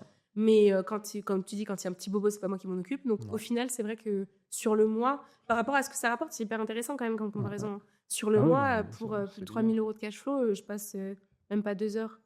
Mais c'est super rentable. Quand tu prends le ratio, c'est énorme. C'est énorme. Moi, je passe pas vraiment de temps que ça. Après, j'ai pris beaucoup de temps pour former cette personne qui gère tout. Donc après, c'est elle qui appelle les gars. Tiens, il y a un chauffe-eau qui a lâché. Bah, je suis pas appelé moi, tu vois, c'est elle qui appelle. Elle sait où elle a la carte blanche. Elle a en fait un budget de réparation de carte blanche. Quand il y a des gros soucis, moi je suis toujours réaliste. En fait, c'est comme une gestionnaire locative. Voilà, c'est comme si tu étais en agence, sauf que c'est ton agence. Sauf que c'est à moi, voilà, c'est ça. Donc je la paye. Mais après, quand tu as vraiment des problèmes, il faut être réaliste. En haut de la chaîne, c'est toi. Donc le problème finit par me remonter. De toute façon, c'est pour ça que les gens, quand ils disent oui, pourquoi tu délègues pas en gestion locative à quelqu'un, je dis pourquoi je vais donner 8% alors que ça va traîner, ça va aggraver la chose et que de toute façon, ils vont m'appeler parce que c'est mon assurance. Bah oui, non, mais bien sûr. Donc, ouais, ok. Donc c'est pour ça. Donc. Ah ouais, cool. C'est pour ça que la LCD, moi, ça passe, ça va. Mais pour quand même toujours être très authentique avec toi, c'est pas un business plan que je garderai toute ma vie. Je pense que quand j'aurai fait, ça fait 6 ans que je fais ça, je vais tirer 4 ans peut-être encore. En fait, j'ai l'impression que tous les investisseurs, de toute façon, à un moment donné, ils ont leur claque. Voilà, sur l'immobilier général, c'est pas que la LCD. C'est pas que la LCD. À un moment donné, c'est bon, t'as donné ton énergie, t'as couru partout, à droite, à gauche et tout. Même psychologiquement, c'est stressant ou nerveux. Psychologiquement, c'est très stimulant. Et je pense qu'à un moment donné... Il y a plusieurs facteurs. Ce que tu dis, c'est intéressant. J'avais eu une conversation aussi comme ça avec un gars l'autre jour. C'est qu'au début, c'est stimulant, ça t'excite. T'achètes des biens, t'achètes des immeubles, c'est le Monopoly, c'est trop cool. Au bout d'un moment, moi, je sais que faire du B13, ça me fait chier. C'est pour ça que faire du B13, du placo, des machins. Moi non plus, je ne l'ai pas fait, mais le voir, visiter toujours les mêmes coques, là en placo, machin, isoler les fenêtres, ça me fait chier. Donc on est parti dans la typique où là on fait des grottes, c'est nouveau, machin, ça, c'est stylé fou. Par contre. Voilà, ça c'est super stimulant. C'est encore sur la phase stimulation. Voilà, ça c'est comme quand tu rencontres une nouvelle personne, les débuts c'est stimulant, là c'est nouvelle rencontre. Donc là on est parti, on est en train de faire sur des projets aussi de terrains de loisirs pour faire des chalets, des machins comme ça. Donc c'est stimulant, c'est nouveau, tu vois. Mais en fait, ce qui me stimule le plus aujourd'hui, c'est l'entrepreneuriat, l'aventure entrepreneuriale. Donc en fait, moi, c'est toujours ce que je dis. L'IMO, quand tu pars de rien, c'est le premier C'est bien chapitre pour de ta démarrer, vie. bien sûr. Tu peux commencer avec pas grand-chose, tu peux lever de la dette, tu peux cumuler si tu le fais bien une dizaine d'années. Et ensuite, tu vas peut-être réouvrir une nouvelle page de ta vie où là, maintenant, tu as accès à quelque chose de plus parce que tu as cumulé de l'argent pendant toutes ces années. Et là, en fait, tu vas aller jouer à autre chose. Je vais peut-être continuer l'immobilier, mais peut-être plus de la même façon. Je vais plus l'aborder comme quelqu'un qui était primo-accédant et qui avait des fonds vraiment plus limités. Donc maintenant, j'ai l'entrepreneuriat. On va aller sur des projets, des fois, qui sont avec des tickets d'entrée à 1 million. Mais aujourd'hui, je peux me le permettre. Ouais. Il y a 10 ans, je ne les avais pas. Mais maintenant, j'ai 10 ans d'amortissement sur l'intégralité d'un parc, plus le cash flow. Le million, tu vas l'avoir. Et là, tu dis, OK, maintenant, je peux aller faire ça. Mais j'aurais pas pu l'attaquer au premier abord. Je vais proposer les projets, on va t'aborder. Tu as le réseau qui se développe, tu as plein de choses. C'est ça. Donc moi, c'est vraiment ma vision. C'est pour ça que je ne regrette pas et je le dis à tout le monde, commencez par ça quand tu pars de rien, parce que de toute façon, tu n'as pas accès à ce qui se passe au-dessus. Mais chaque chose en son temps, tu vois. Moi, c'est comme ça que je le vois. Tu vas rigoler parce que j'étais dans la coloc hier, vu que j'étais encore à Béziers. Je suis passée dans la coloc que j'ai mis un peu en bas immobilité parce que les filles sont parties en plein milieu de l'année. Okay. Enfin, bref, le truc un peu chiant, énergivore, à remettre des trucs, des annonces et tout. Et j'ai un colocataire, donc qui est un homme d'une 50aine d'années que j'ai pris, qui vient des États-Unis, qui a tout à fait une autre vision. Et il me voit courir partout sur la journée. Quand je suis à Béziers, je passe 2 journées max sur les apparts, pas plus, tu vois. Ouais. C'est les journées de l'année où j'y suis, clairement. Bien sûr. J'y suis 4-5 jours dans l'année. Normal, Et il me voit courir partout, il me dit, mais vous n'êtes pas fatigué. Et il est très dans les soins, les machins. Il me dit, vous devriez prendre du magnésium glycinate, pas l'autre. Il est trop sympa, il me donnait des recommandations et tout. Et il me dit, de toute façon, vous allez en avoir marre bientôt, vous allez voir. Il me dit, vous avez quel âge? Du coup, on discute. Et lui, il a aussi l'immobilier, mais à l'étranger. Donc, on a eu une discussion assez sympa. Et il me dit, là, vous courez partout, mais ça... Genre, moi, de toute façon, je suis speed, je suis hyper active, je sais pas faire ça, tu vois. Mais il m'a dit à un moment donné, et moi, je le sais que, pareil, la LCD, ça rapporte de l'argent, mais je vais préférer avoir moins d'argent et pas faire de LCD et rester toute l'année avec les mêmes locataires et pas rechercher des locataires à chaque début de saison septembre. Je sais que bientôt, ça va arriver, tu vois. Donc, je lui dis, je sais, je le sens. T'as pas la même énergie quand tu commences que quand ça fait 10 ans que tu y es, que quand je pense que ça fait 20 ans, où t'as peut-être envie d'être sur des biens un peu plus tranquilles, dans des villes un peu plus tranquilles aussi, avec moins de rentabilité, mais ça tourne. T'as déjà amorti pas mal, t'as déjà récupéré pas mal. Non, mais c'est une autre vision. Puis après, je dis, tu développes autre chose. Tu vois, moi, je dis un truc qui, aujourd'hui, je commence à l'entrevoir, alors que je trouvais que c'était nul à chier de faire ça à l'époque, c'est d'avoir des biens qui sont vraiment à l'équilibre, tu vois. Juste, tu rembourses du patrimoine. Mais sur des villes plus importantes. Voilà, plus importantes. Et aujourd'hui, tu m'aurais dit ça, pas faire de cash flow. Pourquoi tu fais pas les deux? C'est nul. Mais tu sais, moi, je suis sûr que dans 10 ans, quand tu as développé tellement d'activités et que tu as des sources de revenus qui tombent de partout, bah en fait, juste d'avoir de l'immobilier parce qu'il soit ultra passif, même s'il est à l'équilibre, c'est pas grave. Moi, pour moi, ma famille, plus tard, t'en as plus besoin parce que tu t'es lancé. En vrai, je suis sûr qu'un jour, j'y viendrai. Mais c'est certain parce que le cabinet de gestion de fortune avec qui je travaille maintenant, ils ont beaucoup de clients, cabinet de gestion de fortune, tu ne pas chez moi. Ils ont beaucoup de clients qui ont pas mal d'argent. Et sur les recherches, autofinancement, ça leur suffit. Je dis, mais les gars, mais en fait, ils sont. C'est pas leur but premier. Ouais, ils vont chercher, ils ont dit, voilà, on a 1 million de budget maximum. Je fais là, ok, autofinancement, ok, je vais te trouver ça. Et en fait, c'est des personnes, je pense qu'elles ont plein d'autres sources. Et en fait, tu as juste envie de développer, mais tu n'as pas envie d'aller sur des projets un peu casse-tête où il faut régler des problèmes. Tu as envie d'acheter un autofinancement, un truc qui tourne tout seul. Un truc qui est passif. On n'entend pas parler, c'est dans ta SCI, tu transmets, machin. Tu places tes billes, en fait. Tu as tous tes gros revenus, tu as tes boîtes, machin. Et en fait, tu viens juste placer tes billes. Donc, tu veux les placer un peu comme tu fais dans une bourse. Bah là, tu les places dans l'IMO parce que ça reste quand même palpable et intéressant, mais tu veux pas créer forcément une nouvelle source de revenus, tu en as déjà assez en fait. Clairement, c'est plus pour avoir du patrimoine qui va grandir, qui va prendre de la valeur, le basta. Mais ça, c'est un stade d'évolution qui vient si tu fais bien les choses, tu charbonnes. Si au début, tu es sur le terrain, tu sacrifies des choses. Combien de fois j'ai fait des ménages, mais t'imagines pas, j'ai dû en faire. Moi, je sais pas faire. Je vais en faire des. Tu imagines bien ma tête. Je suis pas une spéciale, je suis pas une fédulogie. Mais combien de fois j'ai dû y aller un 25 décembre, les équipes, etc. Mais c'est le jeu, tu vois. Et il faut des fois avoir les pieds sur terre, il faut faire ce qu'il faut, croître. Et puis à un moment, bah oui, la page, le nouveau chapitre de ta vie, même si ça doit prendre 10 ans, quand le nouveau chapitre va s'ouvrir, tu vas accélérer, tu vois. Mais il faut commencer. Ouais, c'est ça. C'est bien comme réflexion. Ouais, mais enfin, je suis pas encore assez vieux, tu vois, j'ai que 34 ans, donc je suis pas non plus. Voilà, et j'ai pas d'enfant encore. Donc ça va certainement distribuer la mayonnaise. Des enfants, ça va tellement te changer toute ta vision de ce que tu vas faire et tu vas prioriser ton temps. Parce que déjà, ton enfant passe avant toi tout le temps. C'est pas que tu veux que ton enfant passe avant toi, mais corporellement, ton enfant passe avant toi. Genre, t'as plus le choix, ton enfant passe avant toi. Mais du coup, il y a plein de choses que tu vas plus faire. Moi, je m'amusais à faire des trucs que je fais plus maintenant. Non, mais ça m'étonne pas. Ça redistribue énormément de choses. Clairement, ça va te redistribuer les cartes. Ouais, je suis sûr. Super. Merci beaucoup. Avec Camille. plaisir. J'ai quand même une dernière question. Passage obligatoire chez Authentique. Oh my God, j'ai peur. Non, elle est simple. Dis-moi. Si tu avais un conseil, ton conseil le plus authentique à donner à quelqu'un qui voudrait se lancer dans la vie, se lancer dans des projets, quels qu'ils soient, ça serait quoi ton conseil? Vraiment le plus authentique. C'est très large. C'est large, bien sûr que c'est large. Qu'est-ce qui te vient comme ça, justement? N'écoute pas ce qu'on te dit. N'écoute pas les mauvaises ondes qu'on va t'envoyer. N'écoute pas la peur des autres.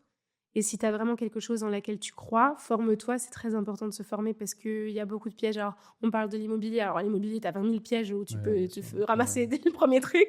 Mais c'est important de se former. Mais crois en ton projet, fais une bonne analyse. Et si tu es sûr de toi, lance-toi et n'écoute pas les autres. Super, très inspirant. Je suis assez raccord avec toi en plus. Donc, tu prêches un convaincu. C'est ça. Merci beaucoup pour l'invitation. Écoute, merci pour ton énergie, pour ton partage d'expérience. C'était super inspirant, les amis. J'espère que ça vous aura aussi enchanté que moi. N'hésitez pas à le partager, à le liker à des amis. Je suis sûr que vous allez aider plein de personnes. Donc, merci infiniment, Camille. Et puis, nous, les amis, on se retrouve comme d'habitude chaque mercredi à midi pour un nouvel épisode. Ciao, ciao. C'est stylé.